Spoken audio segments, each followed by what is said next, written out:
条件でこうするときはまだな、なんて言うた今。这是此前冲绳居民的抗议驻日美军修建直升机停机坪时的画面。期间还发生了日本警察与抗日民众之间的言语和肢体冲突。这名由大阪府调派冲绳支援的日本警察，甚至对抗议的冲绳民众大骂支那人闭嘴。而在另一处抗议地点，这名日本警察则直接称呼冲绳人为土人。尽管是几年之前的视频，但还是看得出来，日本本岛人和冲绳人之间存在着非常明显的认同隔阂。而很多被中国人所熟知的日本明星，其实却是土生土长的琉球人，比如安室奈美惠、重间游纪惠和新垣结衣。其实很多中国人会误把新垣这个姓氏当作日本姓，其实大家不知道的是，新垣却是一个彻头彻尾的中国复姓，比如战国时期的魏国将军辛元衍，还有西汉方士辛元平等等。尽管相比于欧阳、司马、上官等复姓，辛垣确实罕见了些。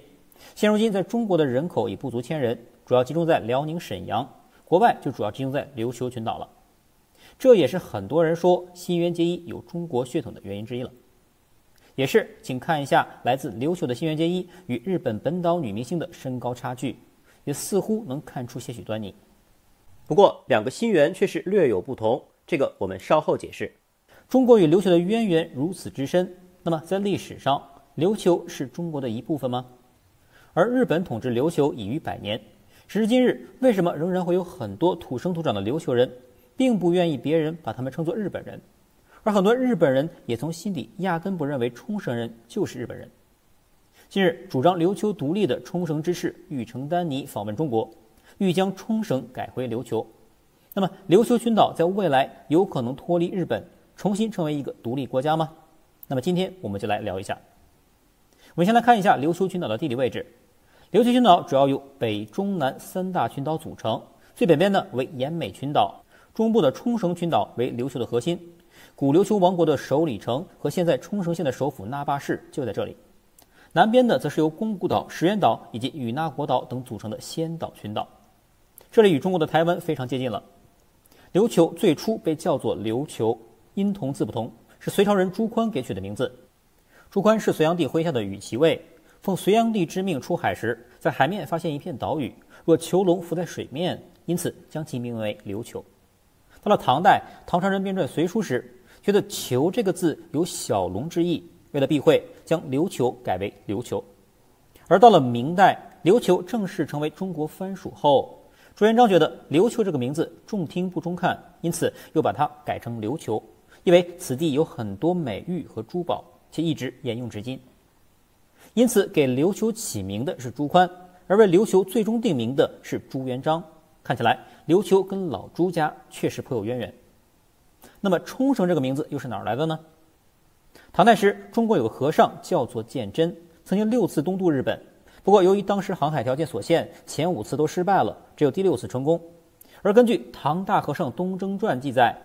鉴真在途经琉球时，冲绳本岛居民用琉球话称自己为阿尔奈波，而后口口相传进入日本后，阿尔奈波就演变为日本人发音的片假名 Okinawa， 汉字即为冲绳。由此可见，冲绳 Okinawa 这个名字反而是琉球人最初对自己的称呼，只不过是日本人用日语发音的读法。但即便如此，现在的琉球人仍然拼命想要抛弃冲绳，改回中国人给他们起的琉球，这究竟又是为什么呢？要知道原因，就需要先来了解一下琉球与中国交往的蜜月史，以及与日本交往的悲惨史了。刚才讲到唐书在编撰隋书时提到过琉球，但此后琉球在中国史书中就鲜少被提及了。如此看来，唐朝之后到明朝之前，两国的交集并不算太多。换句话说，那个时候琉球还并不是中国的藩属。而根据琉球史书的记载，直到12世纪，琉球群岛的原住民才逐渐从原始部族社会过渡到早期的氏族社会时代。此后，中间的琉球大岛，也就是冲绳岛，诞生了3个国家，分别是北山、中山和南山国。自此，琉球历史进入到3山时代。到了1372年，大明在推翻蒙元后昭告天下，朱元璋遣使向琉球3国发布诏谕，而后中山、北山和南山先后派遣使者开始向明朝进贡，接受册封，正式成为大明藩属，开始使用明朝年号。而琉球作为群岛国家，以海为生，但其造船技术却远不及中原大国。因此，为了获得打造大型船只的技术，1392年，朱元璋派遣福建36姓迁入琉球，这其中就包括了善于造船和航海的技术者。自此，琉球群岛迎来了中国首批官派移民。提起福建36姓，就多说几句。这些来自福建的汉人在迁入琉球后，一直都沿用汉姓，即多数为单字姓。直到后来日本侵略琉球时，强迫岛上居民改为日本姓氏习惯，因此很多中国后裔就将姓氏改成了复姓，比如将林姓修改为中国古老的复姓辛元，也就是辛元结衣的祖上。而有些秦姓则修改为金城。现在刚好也有一位明星姓这个姓氏，那就是金城武。没错，金城武并不姓金，而是复姓金城，他的父亲是一位琉球人。话说回来，就在朱元璋将福建汉人迁入琉球之际，大明的另一个藩属国也来了。同样是在1392年，高丽都统使李成桂发动兵变，推翻高丽自立为王，并将朝鲜和和宁两个国号方案上奏明太祖朱元璋裁定。最终，朱元璋选定了箕子当年所建的古国名朝鲜为其新国号，并正式确定了宗藩关系。再加上朱元璋此前将琉球改为琉球，中国最亲的两个藩属国名字都是中国皇帝给取定的。我们再回到琉球的历史，琉球进入三山时代后，最强的中山国相继征服了北山和南山，统一琉球大岛，并定都首里城。明宣德5年，即公元1430年，明宣宗赐姓琉球王为上氏，中山王八治即改名为上八治，琉球进入第一上氏王朝时期。不过此时的琉球王国还只是统一了中部的琉球大岛，北边的奄美诸岛和南边的仙岛群岛还并未占据。公元1469年，琉球发生内乱，尚德王被杀，宫中管理财务的官员金丸被群臣推举为君，但考虑王位来路不正，未必会受到明朝的册封，因此金丸将名字改为上元，并以世子身份向明朝报告丧父，而后受到明朝的正式册封。自此，第二上氏王朝开启。第二上氏王朝使琉球历史进入黄金时期，先后征服了八重山与那国诸岛，确定了北起喜界岛、奄美大岛，南至宫古八重山群岛的疆界，即琉球史书所称的3省并36岛。琉球王国的版图达到极盛。而根据日本人林子平于1785年所著的《三国通览图说》所示，这里的三国指的是朝鲜、琉球和虾夷，虾夷就是北海道。这三国后来均被日本所吞并，只有朝鲜后来获得了独立。《三国通览图说》中详细记载了三国的疆域，这其中就包括了琉球3省并36岛之图。如图可以清晰见到，位于中国福建和琉球那霸之间的花瓶屿、彭家屿、钓鱼台、黄尾山、赤尾山等岛屿，均与中国大陆使用相同的粉红色标识。换句话说，根据日本自己的文献记载，钓鱼岛列屿自古为中国领土的一部分，并不在琉球36岛之列。时间来到1609年，日本战国末期的萨摩藩藩主岛津嘉久入侵琉球，并且强行割占了琉球北部的奄美诸岛。自此，琉球开始同时向中国和日本萨摩藩进贡。而与中琉的宗藩关系不同，根据琉球史书《求阳》记载，日本入侵琉球后，萨摩藩向琉球派遣官员，测量分配田地，制定赋税，要挟琉球给萨摩进贡，琉球方还要被迫授予萨摩所派人员官品职位。虽然都是宗藩关系，但与中国相比，琉球人对日本却是极不情愿。不过此时日本并未完全吞并琉球，德川幕府命令萨摩藩保留琉球王室，以便利用琉球继续对中国进行贸易活动。自此，琉球进入了一臣12主时期。琉球王国仍然是以一个独立的国家存在着。时间到了1853年，美国海军准将佩里以武力敲开日本国门，签订了神奈川条约，并要求日本同时开放琉球的那霸为通商港口。但日本幕府表示，琉球是个遥远独立的国家，日本无权决定其港口的开放权。因此，佩里又与琉球王国单独签了一个留美修好条约。这个条约是以中文和英文2种文字进行签署。由此可见，在那时，琉球的正式对外关系还是以清朝的藩属国存在。但这种关系并没有维持太长的时间，琉球最悲惨的命运就开始了。1874年，日本借口前几年共有琉球54名居民和日本本岛4名渔民在海上遇到台风赴台湾躲避时，遭到台湾排湾族原住民出草斩首，因此发兵3600人进攻台湾南部，史称牡丹社事件。这也是明治维新之后日本首次对外用兵。结果清廷花了50万两白银抚恤难民和购买日本修筑的房屋和道路，就此了事。不过清朝方面此时也认识到了台湾的重要性，随即开始对台湾东部的原住民地区以开山抚番进行开发，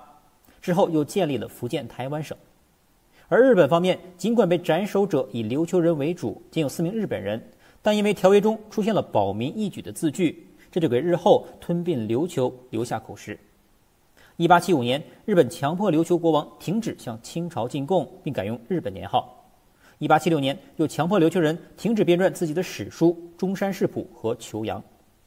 最终，在1879年3月30日，日本将琉球最后一位国王尚泰和他的儿子尚典软禁到东京，改琉球王国为冲绳县。自此，历过400余年的尚氏王朝最终灭亡。而后，琉球紫金官向德弘也是尚泰的姐夫，以及陈清通事蔡大鼎、林世功等人以赴中国陈情。清政府随即跟日本展开了旷日持久的谈判。李鸿章起先借助美国人的力量进行调停，提出了琉球3分方案，即北边的奄美群岛归日本，中部的冲绳本岛归琉球复国，南边的仙岛群岛归中国。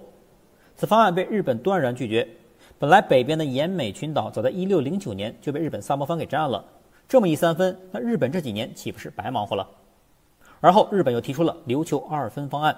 即愿意割让宫古八重山2岛及以南岛屿给中国，其余归日本。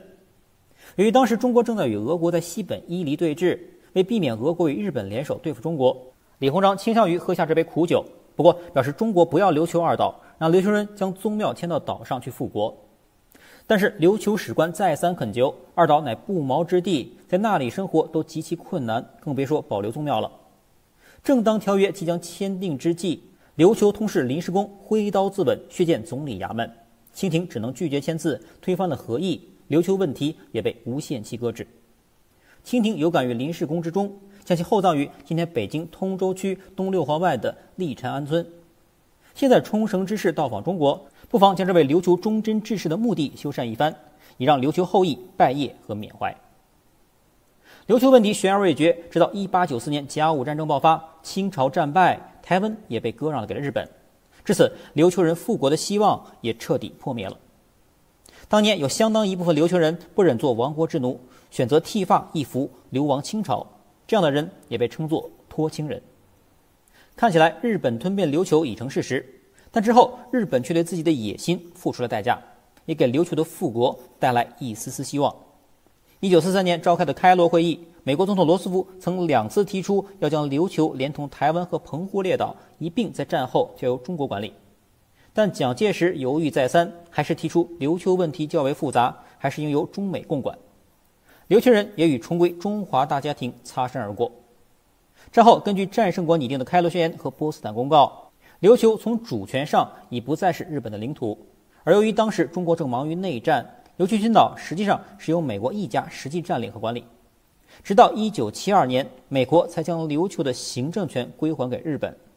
注意，移交的是行政权而不是主权。换句话说，时至今日，琉球的主权仍然未定。至此，冲绳县重新在琉球成立。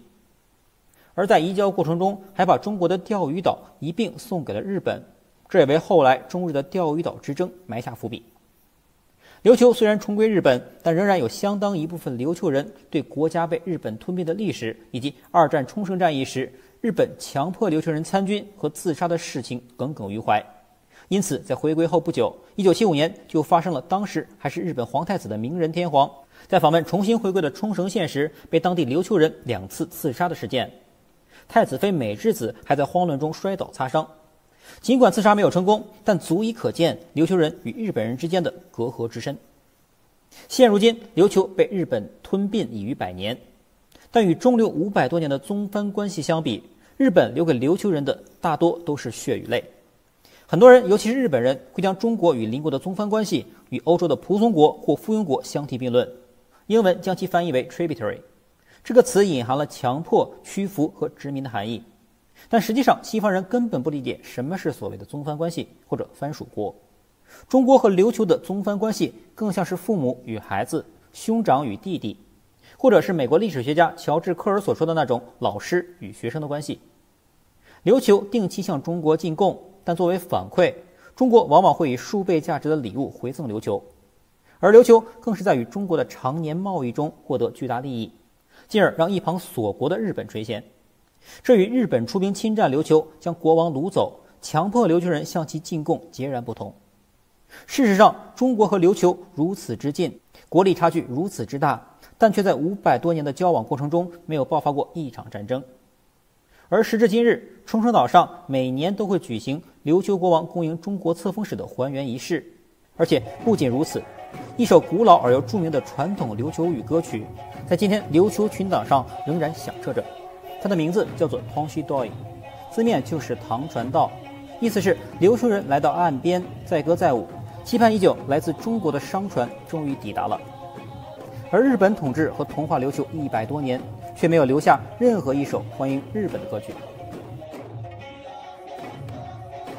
至此，琉球的历史介绍完毕。琉球万里山河共，血脉千秋华夏同。我们下期视频再见。